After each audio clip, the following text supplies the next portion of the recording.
ሰላም እንዴት ናችሁ? ውድ የአራዳ ስፖርት ተከታታዮች በያላችሁበት ሰላማችሁ ይብዛ። በርካታ ስፖርታዊ መረጃዎችን ወደ እናንተ ይዘን መተናል። እስከ ፕሮግራማችን መጠናቂያ ድረስ አብራችሁን ቆዩ።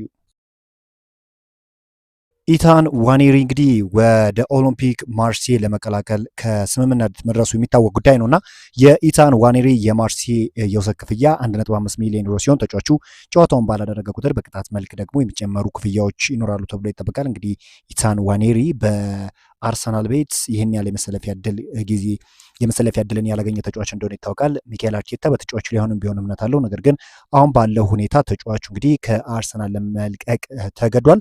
ተጫዋቹን ስለሚያምንበትም ጭምር ነው እንግዲህ በውሰት ውል እየለቀቀው። ስለዚህ የተጫዋች ከጊዜ በኋላ ራሱን በማሻሻል ወደ አርሰናል ዋናው ቡድን ይመለሳል ተብሎም ይጠበቃል። አርሰናል ለብራዚላዊ አጥቂ ገብርኤል ጄሱስ ትልቅ ቦታ በመስጠት በክለቡ እንደ አስፈላጊ ተጫዋች አድርገው ይቆጥራል ተብሏል።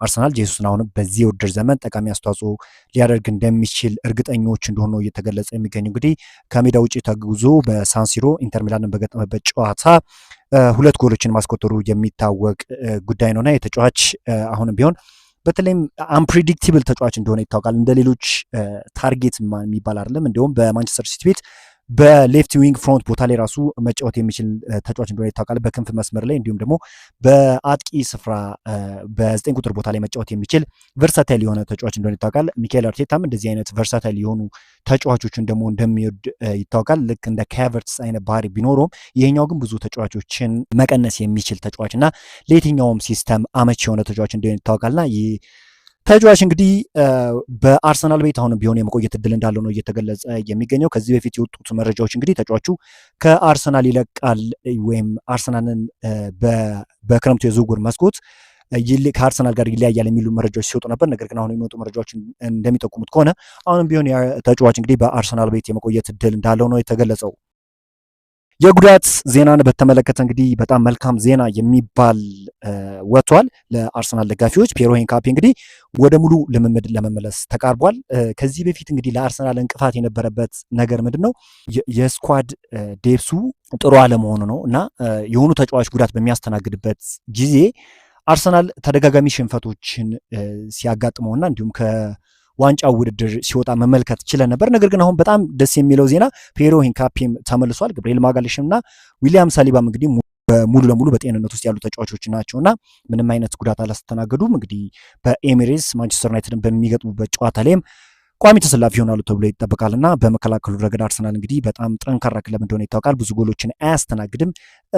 ጥሩ መጥፎ የሚባል ውጤት እንኳን ከተባለ ለአርሰናል እንግዲህ ምን ያህል መሻሻሉን እንደ ማሳየነት ማስቀመጥ ይቻላል። አሁን መጥፎ ውጤት ለአርሰናል አቻ መውጣት ነው እንጂ በሌሎች ክለቦች ሽንፈትን ሲያስተናግድ አልተመለከትንም። ይህ በጣም ሚካኤል አርቴታ በክለቡ ላይ እንግዲህ ለውጥ እንዳመጣና የደጋፊዎችም ሆነ አጠቃላይ የክለቡን ድባብ እንደቀየሩ ነው። ሌሎች ክለቦች እንኳን አርሰናል አቻ ሲወጣ እንደ መጥፎ ውጤት ነው የሚቆጥሩት። ይሄ ነገር ከጥቂት ዓመታት በፊት የሌለ ነገር እንደነበር ሁላችንም እናውቃለንና በጎ ነገር ነው ማለት እንችላለን። እንግዲህ ሌላኛው መረጃ እንግዲህ ዴቪድ ኦርንስተን የዘ አትሌቲክ ጸሐፊ ይዞት የወጣው መረጃ አርሰናሎች እንግዲህ የቀኝ መስመር ተጫዋች ለማስፈረም ፍላጎት እንዳላቸው ተነግሯል። ያሰባቸውን ስሞች ባላውቅም ይህንን ቦታ እየተከታተሉ ቢሆን አይገርመኝም ብሏል። ከዚህ በተጨማሪም የቡድን ጥልቀትን ለማሳደግ አማካኝ ስለመጨመርም እያስቡ ነው ተብሏል። ኖርጋርድ አሁን እንደ አማራጭ ይታያል። ነገር ግን ለምን ያህል ጊዜ እንደሚቆይ አላውቅም ነው ሲሉ የተናገሩት። እንግዲህ ኖርጋርድ ከብሬንትፎርድ ሲመጣ በጣም በትንሽ የዝውውር ሂሳብ እንደመጣ ይታወቃል። በአርሰናል ቤትም እንግዲህ እንደ መጠባበቂያ ተደርጎ እንጂ ተጫዋቹ እንደ ሮቴሽን ይጠቀሙታል ተብሎ በፍጹም የማይጠበቅ ተጫዋች እንደሆነ ይታወቃልና አሁን አርሰናሎች በስኳድ ዴፕስ ያለባቸውን ችግር በሁሉም ቦታ እያስተካከሉ ነው። አሁን ደግሞ በመሀል ስፍራ ላይ እና እንዲሁም በዊንግ ቦታ ላይ እንደውም ከአርሰናል እንደ ድክመት የሚቆጠረው ቦታ በዊንግ ቦታ ላይ በቂ የሆነ ተጫዋች አለው ተብሎ አይጠበቅም። ያሉትም ተጫዋቾች ይህን ያህል ኳሊቲ ያላቸው ተብሎ አይጠበቅም። ቡካዮ ሳካን ብቻ ነው ማንሳት የምንችለው በጣም ኳሊቲ ያለው ተጫዋች።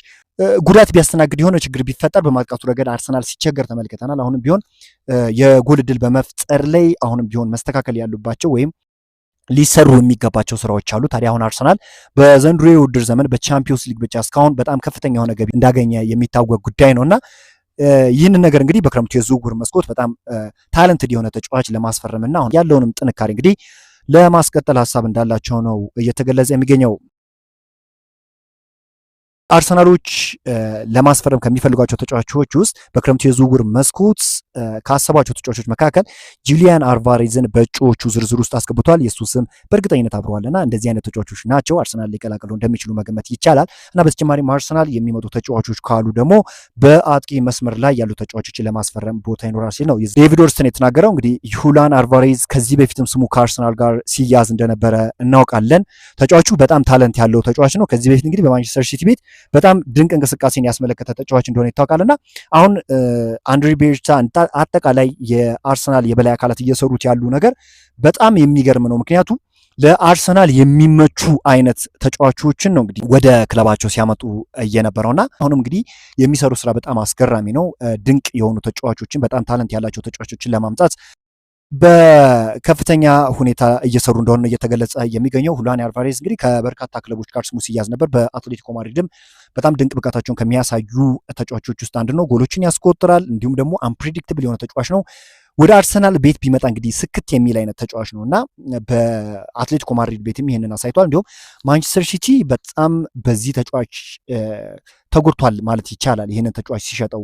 ምክንያቱም አሁን ኤርሊንግ ሃላንድ በጣም ድንቅ የሆነ የ9 ቁጥር ተጫዋች ነው፣ ጎሎችን ያስቆጥራል፣ ምንም ጥያቄ የለውም። ግን ጁሊያን አልቫሬዝ ደግሞ ከሲስተም አንጻር ለአንዳንድ ጨዋታዎች አመቺ የሚሆንበት ሁኔታ ነበርና አሁን አርሰናሎችም ይህንን ተጫዋች ጎል የማስቆጠር ስታቲኩን በመመልከት እንዲሁም ደግሞ የተጫዋቹን አንፕሬዲክቲቢሊቲ በመመልከት ወደ ፍላይ ኤሚሬትስ ለማስኮብለል በርካታ ስራዎችን ለመስራት እንዳሰቡ ነው እየተገለጸ የሚገኘውና ይህ እንግዲህ ከበጎቹ ዜናዎች ውስጥ በዋነኝነት የሚጠቀስ ነው። ሁለት 1:30 ላይ አርሰናል በኤሚሬትስ ማንቸስተር ዩናይትድን ይገጥማልና ጥሩ የሚባለው ዜና እና ፒየር ኤንካፔ ለጨዋታው ባይደርሱ እንኳን በቀጣዩ ጨዋታዎች ላይ የመድረስ እድል እንዳላቸው ነው እየተገለጸ የሚገኘው። ክሪስቲያን ሙስኬራም እንግዲህ እንደደረሰ ይታወቃልና እንዲሁም በቻምፒዮንስ ሊግ ኢንተር ሚላንን በገጠመበት ጨዋታ ላይ መሰለፉ የሚታወቅ ጉዳይ ነውና አሁን እንግዲህ አርሰናል በስኳድ ዴፕዝ አንጻር የተጎዱ ተጫዋቾች በጣም እየቀነሰለት ይገኛልና ወደፊትም እንግዲህ ሚካኤል አርቴታ በተለይም ልምምድ ቦታ ላይ ያለውን ኢንተንሲቲ የሚቀንሰው ከሆነ በአስፈላጊ ሰዓት ላይ ተጫዋቾች ጉዳት የማስተናገድ እድላቸው ዝቅተኛ ነው የሚያደርገው። በብዙ ውድድሮች ላይ እንደመወዳደሩ አንጻር ሚካኤል አርቴታ ከፍተኛ የሆነ ጥንቃቄ ሊያደርግ ይገባል። ምክንያቱም አንዷ ስህተት ዋንጫ ልታሳጣት ትችላለች። ማንቸስተር ሲቲንም አንደርስቲሜት ማድረግ የለባቸውም እና አርሰናሎች ጨዋታዎችን እያሸነፉ የሚቀጥሉ ከሆነ ወደፊት እንግዲህ የተሻለ ነገርን ያስመለክቱናል ተብሎ ይጠበቃል። እንግዲህ በዘንድሮ የውድድር ዓመት ከየትኛውም ክለብ በላይ እንግዲህ የፕሪሚየር ሊጉን ዋንጫ ከፍ አድርጎ ለመሳም ከፍተኛ ድል የተሰጠው ክለብ እንደሆነ ይታወቃልና